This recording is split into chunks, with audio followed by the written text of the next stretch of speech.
Aunty please comment करें। Aunty मैं आपकी कब हो गई हूँ, लेकिन कमेंट जरूर करना है।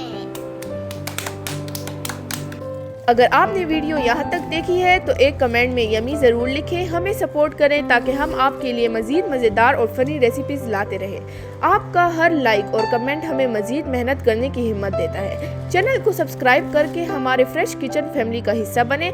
आपकी सपोर्ट के बगैर ये मज़ेदार सफ़र मुकम्मल नहीं हो सकता।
ये वीडियो सिर्फ एक रेसिपी नहीं बल्कि एक मेहनत की कहानी है। हर शॉट के पीछे वक्त, लगन और जुनून छुपा हुआ है। आसान लगने वाली ये डिश दरअसल बहुत सारी कोशिशों, बार बार ट्रायल्स और मुकम्मल फोकस का नतीजा है।